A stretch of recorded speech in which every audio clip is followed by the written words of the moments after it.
Disclaimer: this content can be unsuitable for you, and if it is, you can leave right now and don't spread any kind of hate here. There is no hate towards any idol in this FF. For your reminder, it is just an FF and don't take it seriously, and kindly do not copy my work or repost my content. Only the storylines and editing are owned by me and the pictures are not owned by me.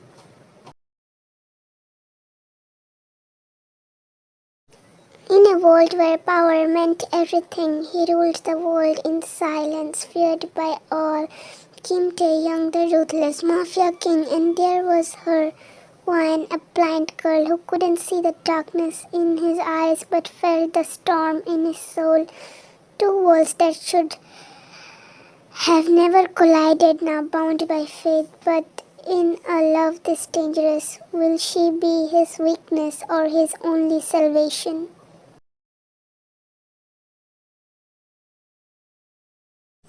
They told me love was beautiful, but no one warned me it could be deadly. I was blind, yet somehow I saw him more clearly than anyone else ever could, and that's what made me his greatest weakness.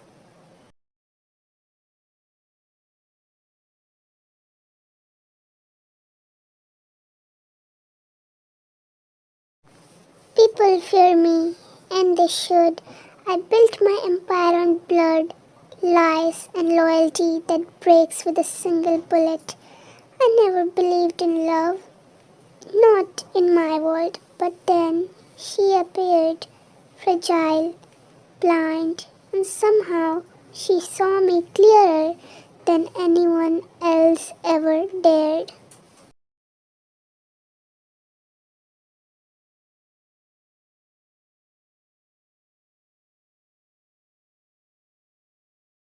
Park Wan, aged 19 years, was blind. She precisely used to live with her parents. Her parents neither loved her too much nor hated her too much. It was like they were not concerned about her. They were just indifferent and cold to her. She also had an older brother, and he was not much different from her parents. He was the same as them. From a very young age, her brother moved out to stay with his uncle and aunt who lived in London for his studies. He was just 9 then.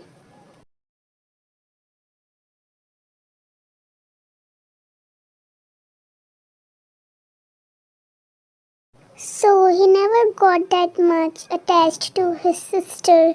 Ryan's family was a middle class one, neither rich nor poor.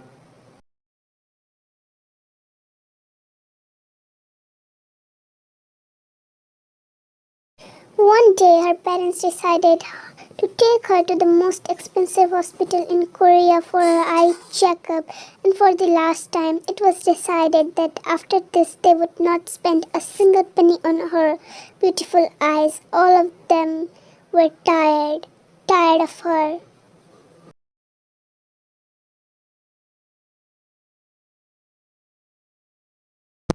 Pew, what a tragic life of hers. All she did was struggle in her life, asking for love which she never received. This is why I say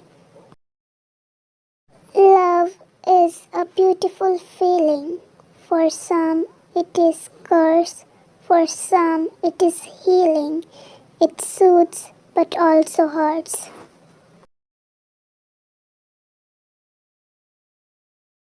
But maybe her parents did not know that the most expensive hospital where they were taking their one and only daughter was owned by the Mafia King. The Mafia King, who ruled in silence, feared by each body that breathes, but the name is not known to the public yet.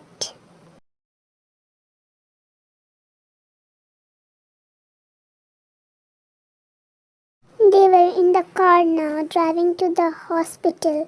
Only one was on the back seat, sitting quietly like the obedient girl she was. Her parents were tired of spending tons of money on her eyes. Well, but it wasn't her fault that she was born blind. Tragedy, my lord.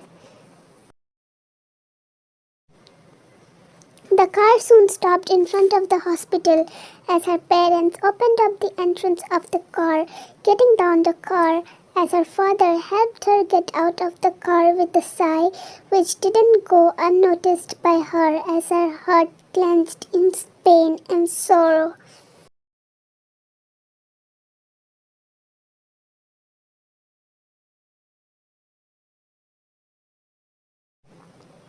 After this, we are not spending money on her, she whispered to Mr. Park, but unfortunately it was loud enough for Wine to hear. Damn, those words from her own mother, indicating she has already given up on her. Wine kept quiet, knowing it was her fate and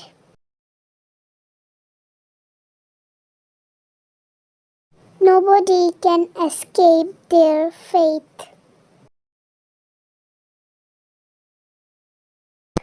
Only an hour later, Wine was inside the hospital with her parents, waiting patiently for her turn to meet the doctor. Now they were inside the doctor's cabin as her parents patiently described their daughter's condition to the doctor, internally hoping for a cure. The doctor was observing Wine, who was seated quietly as he spoke suddenly, as if he wasn't able to control those words which rolled off his tongue smoothly.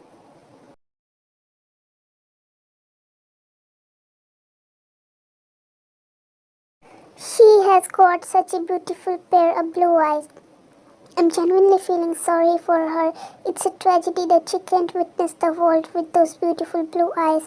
Maybe if she would have been able to see, then her blue eyes might have become one of her features that she would have been most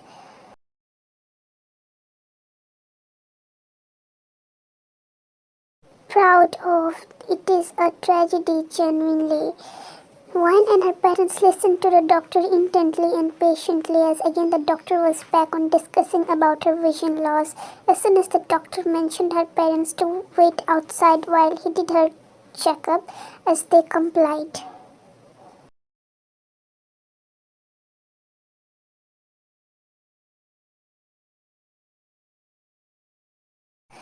The doctor was around 31 or 32. He started inquiring Wine about her condition.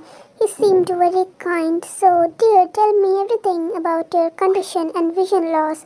Wine kind of flinched as she spoke meekly, making the doctor a bit worried about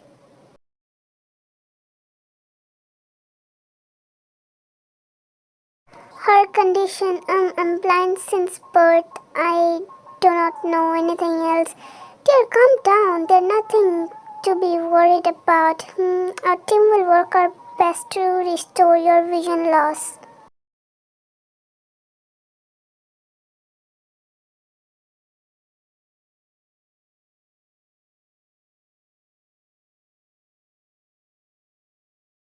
His words were gentle and soothing, craving a ray of hope in her dark world. She nodded quietly. He picked up the telephone precisely, dialing some number of his colleagues, his team, to examine Wine to the best extent because he did not want to make any minor mistakes.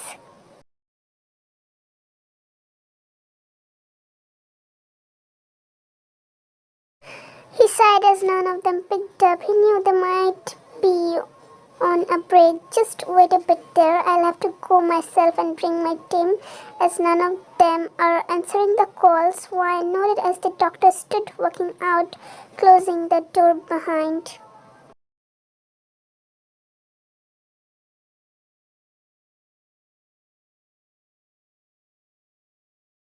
Soon after a good 5 minutes, the fire alarm rang immensely. The people, the patients, the doctor were now rushing here and there, running out of the hospital to save their lives. But there she was left alone as she stood trying to find her stick as she panicked.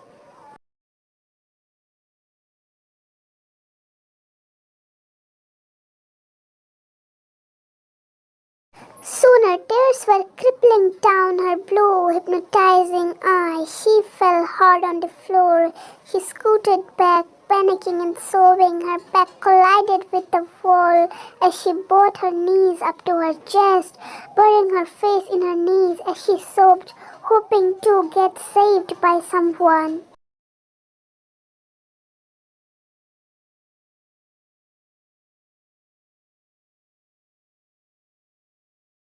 All she heard were hurried footsteps of people running to save their lives, and what hurted her the most was the fact that she knew her parents are gone and nobody is going to save her now.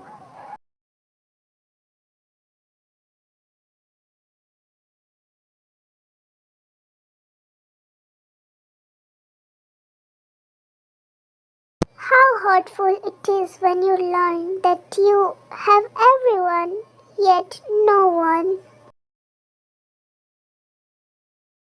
The harsh reality of life that every man must know one day.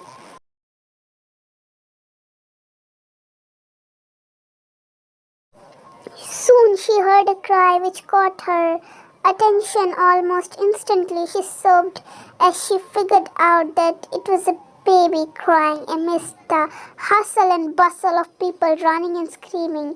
It was a baby crying. Outside the cabin, she figured out. She stood up slowly, holding the wall for support.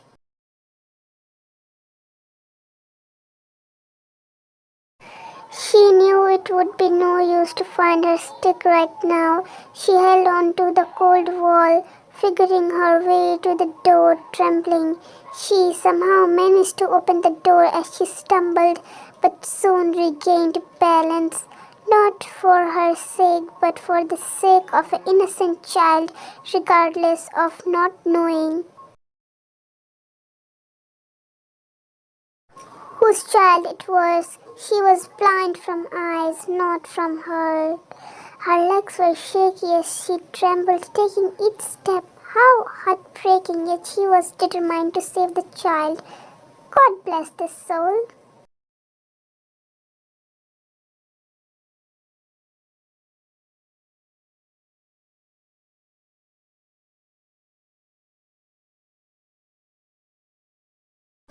She took a step forward, only to get bumped into some people who were hurriedly running among the chaos to save their lives. She hastily reached the chairs, the other side of the wall. Her hands moved around the chair as she surged to hold the crying baby in her arms. Her hands touched something like a blanket.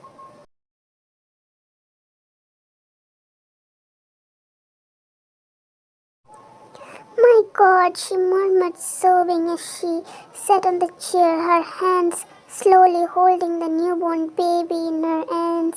The amount of courage it took her to walk out of the cabin, predicting directions, getting hurt and bumped into.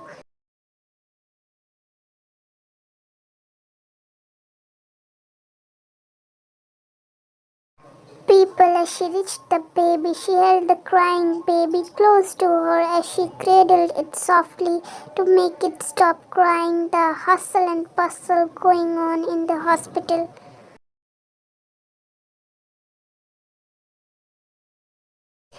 She was blind, never witnessed any tragedy through her eyes, yet felt it more deeply than people who could witness.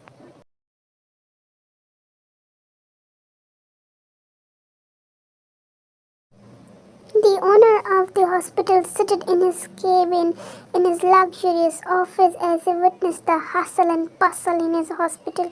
He leaned back on his luxurious chair as his dark gaze was stuck on a particular footage. It was as if he couldn't tear his gaze off that particular footage. It made him feel something.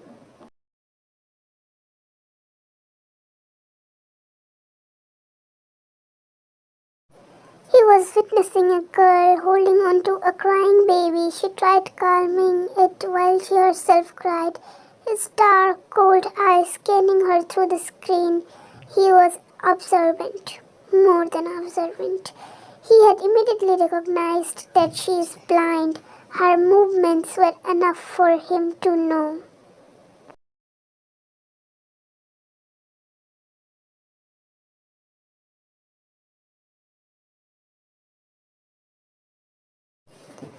Interesting, he murmured into the silence. Thank you so much for reading till the end. Your love and support means everything to me. If you enjoyed this story, don't forget to subscribe, leave a comment, tap a like. It keeps me motivated to bring you more. Can't wait to share the next journey with you all. Until then, stay safe and keep believing in love.